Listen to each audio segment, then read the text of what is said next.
IC की पहचान बताइए कि हम आईसी बोर्ड में कैसे पहचानें। जिन फ़ोनों में डबल पावर आईसी होती हैं उसमें ऐसे पहचानते हैं, जैसे for example PM PMI.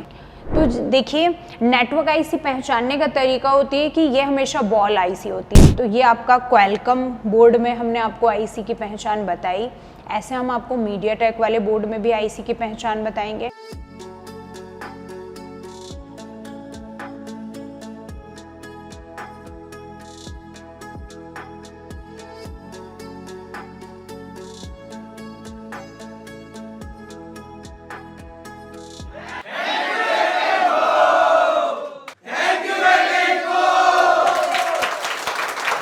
Hello guys, एक बार फिर एक इन्फो की यूट्यूब चैनल में आपका स्वागत है।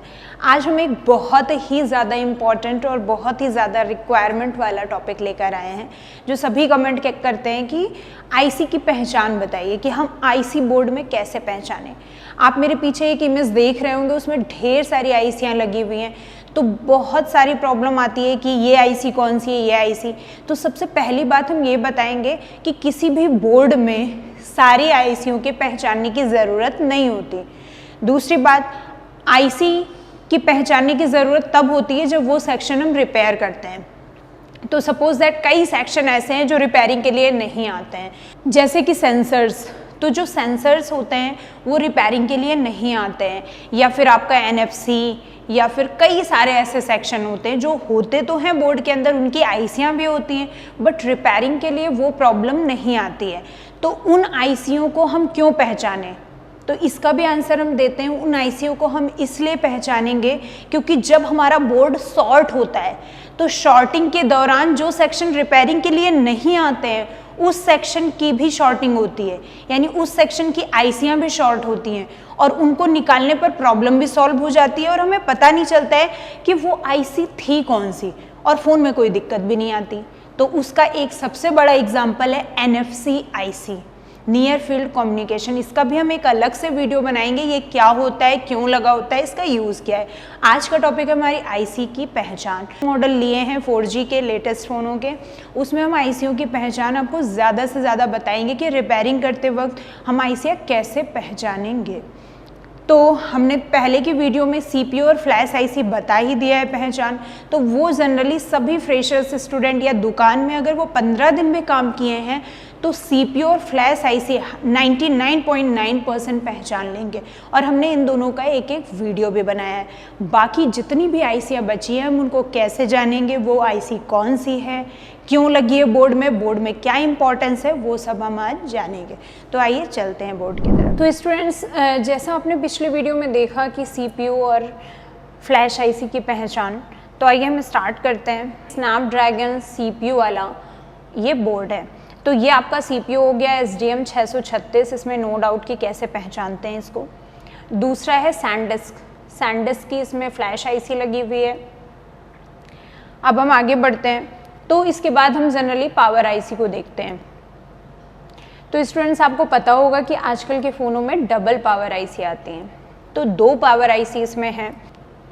तो स्टूडेंट्स, सबसे पहले हम इस पावर आईसी को दिखाते हैं। ये भी क्वालकॉम की है, PM 660 002। तो ये एक पावर आईसी है, इसके बैक साइड भी एक पावर आईसी लगी है। ये दूसरी पावर आईसी है PM 660L 004। अब स्टूडेंट्स, एक चीज़ बहुत ही ज़्यादा इम्पॉर्टेंट बताते हैं आपको। जिन फ़ोनों में डबल पावर आईसी होती हैं उसमें ऐसे पहचानते हैं, जैसे फॉर एग्जांपल PM PMI।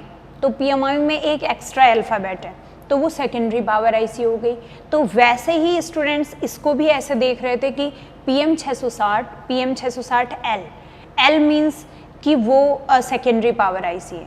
दूसरी बात, जो मेन पावर आईसी होती है उसमें ज़्यादा से ज़्यादा बक कॉइल्स लगी होती हैं, और बूस्ट कॉइल का मेन पावर आईसी में कोई काम नहीं है। और सेकेंडरी पावर आईसी में बक कॉइल बूस्ट कॉइल दोनों लग सकती हैं। बूस्ट तो कंफर्म लगी होगी और बक कॉइल भी लगी हो सकती है। तीसरी बात, मेन पावर आईसी थोड़ी साइज़ में बड़ी होती है और सेकेंडरी पावर आईसी साइज़ में छोटी होती है, लेकिन यहाँ पे टोटली ये चीज़ रॉन्ग हो रही है। यहाँ पे देखिए ढेर सारी बक कॉइल यानी PM 660L के पास है, ये साइज़ में बड़ी भी है, और यहाँ पे बूस्ट कॉइल भी लगी हैं। तो देखिए अब एक वीडियो में आईसी की पहचान के साथ साथ हम दोनों पावर आईसी में आपको डिफरेंस नहीं बता सकते और ये भी नहीं बता सकते कि कौन सी मेन पावर आईसी है, कौन सी सेकेंडरी। तो हम एक PM660 और PM660L दोनों में डिफरेंस का एक वीडियो बना के आपको समझा देंगे। अभी बस आप इतना समझिए कि इसमें दो पावर आईसी हैं, एक PM660, दूसरी PM660L। तो अब हम आगे की आईसी की तरफ चलते हैं। तो पावर सेक्शन के बाद ये पावर सेक्शन लगभग कवर हो गया। अब हम नेटवर्क सेक्शन की तरफ चलेंगे, क्योंकि सेकेंडरी हमारा नेटवर्क सेक्शन ही आता है। सबसे बड़ा पावर सेक्शन होता है, उसके बाद नेटवर्क सेक्शन। तो देखिए पावर आईसी का स्टूडेंट्स एक कोड भी हमने बनाया है RCB। R मीन्स RTC होगा, अदरवाइज लेटेस्ट फ़ोन में RF होगा। दूसरा ढेर C मतलब ढेर सारे NPC होंगे, B मतलब ढेर सारी बकवाइल्स होंगी। तो जिस आईसी के चारों तरफ ये क्रिस्टल, ढेर सारे कैपेसिटर, ढेर सारी बकवाइल्स होती हैं, सबसे ज़्यादा वो पावर आईसी होती है। तो नेटवर्क सेक्शन में जब हम गए तो देखिए स्टूडेंट्स सील्ड जिसमें कवर होता है। दूसरा ये RF केबल कनेक्टर, ये RF स्विच, तो ऑब्वियसली नेटवर्क सेक्शन के आसपास ही होते हैं।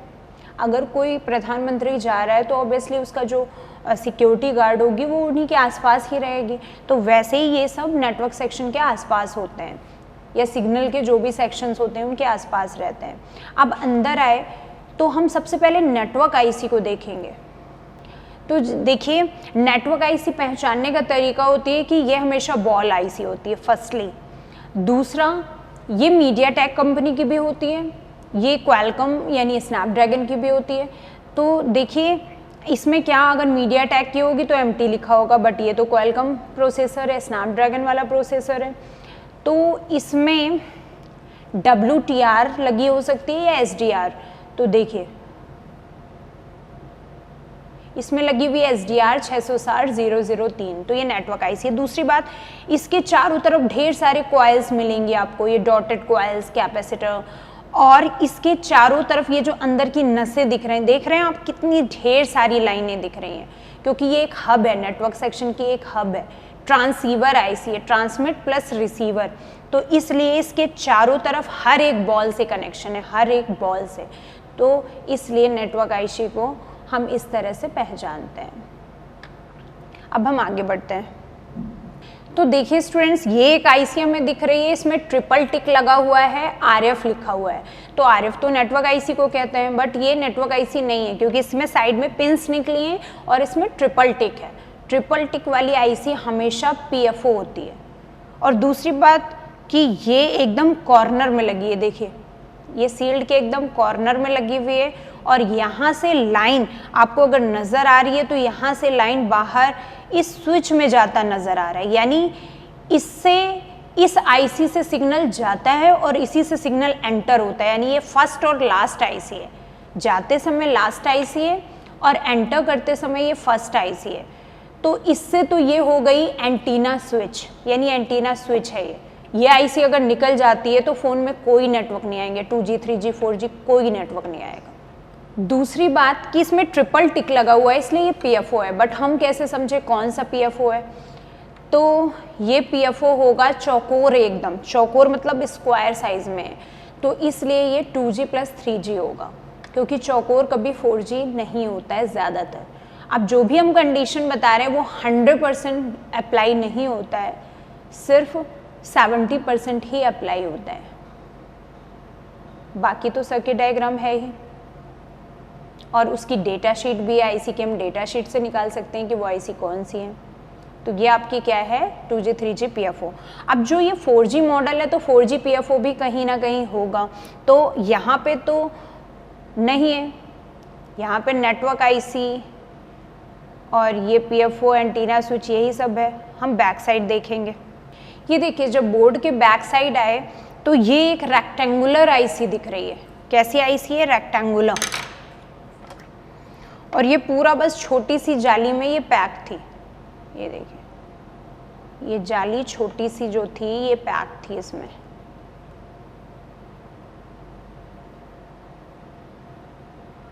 और इसके ऊपर एक आईसी भी लगी हुई है, ये वाली। तो ये क्या करती है, 4G PFO को पावर देती है।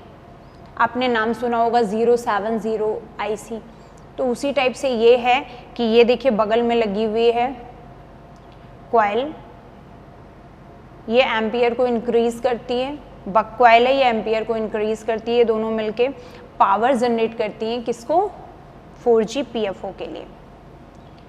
तो ये 4G PFO है, रेक्टेंगुलर है। दूसरी बात क्या है कि इसमें साइड में पिन्स निकली, यानी इंटरनल पिन IC होती है। हमेशा 2G 3G 4G सभी इंटरनल पिन IC होती है, कभी बॉल IC नहीं होंगी है, ना ही एक्सटर्नल पिन IC होंगी, ये इंटरनल पिन IC होती हैं।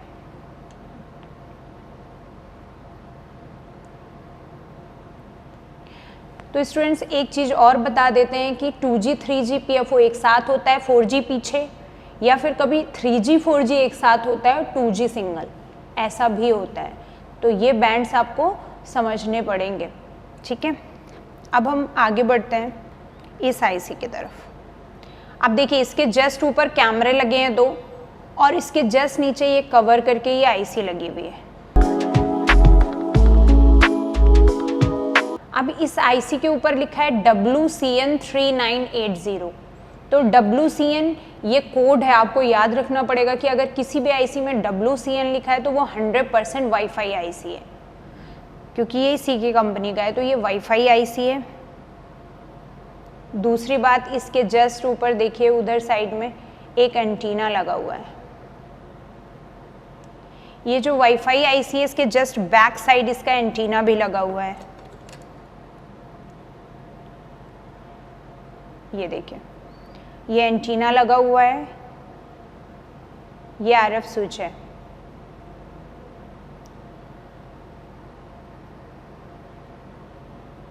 इसके अंदर कुछ कंपोनेंट्स हैं और पीछे आपका ये वाईफाई IC लगी हुई है।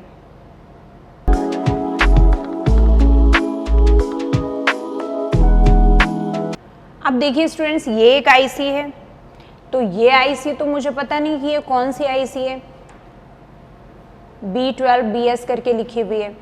तो इस IC को हम लोग क्या करेंगे, लेआउट में जाके इसको टाइप करेंगे, फिर उसको सर्किट डायग्राम में टाइप करेंगे, फिर कनेक्शन को देख के समझेंगे ये कौन सी IC है।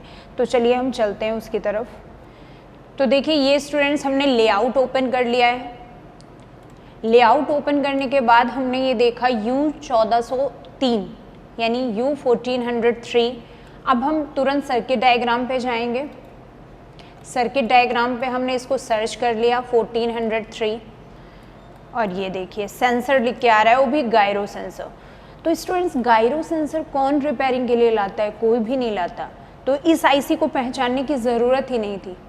और इस IC को, या ये ऐसी कई ICयाँ होती हैं जो टेक्नीशियन नहीं पहचान पाते, जिनके लिए ये डायग्राम्स आते हैं। और इन ICयों की ज़रूरत कब पड़ती है, जब फ़ोन में शॉर्टिंग होती है। अब जैसे ये ICयाँ हैं, अब फ़ोन में लीकेज है तो 1.8 ये सब इधर आ रहा है, तो इस लाइन में कैपेसिटर्स भी लगे हैं, तो ये शॉर्ट होने पर दिक्कत आएगी। तो हमें इन कैपेसिटर को हटाना पड़ता है लीकेज दूर करने के लिए। बट लोग इनको इम्पोर्टेंस ही नहीं देते हैं सेंसर ICs को, जबकि उन्हें नहीं पता है कि ये काम की नहीं है, बनवाने कोई नहीं आएगा। बट अगर ये IC ख़राब हो गई है, इस लाइन में प्रॉब्लम है, लाइन के कंपोनेंट पैरेलल शॉर्ट हो गए, तो फ़ोन डेड हो जाते हैं, लीकेज आ जाती है। तो इसलिए इनको जानना ज़रूरी है। तो अभी जो हमने IC दिखाई थी वो सेंसर IC, वो भी कौन सा सेंसर, गायरो सेंसर। तो ये आपका क्वालकॉम बोर्ड में हमने आपको IC की पहचान बताई। ऐसे हम आपको मीडियाटेक वाले बोर्ड में भी IC की पहचान बताएंगे, साथ में एक सैमसंग का भी 4G बोर्ड में IC की पहचान बताएंगे। आई होप कि ये कुछ IC आपको समझ में आई होंगी। इस वीडियो में इतना ही। Thank you.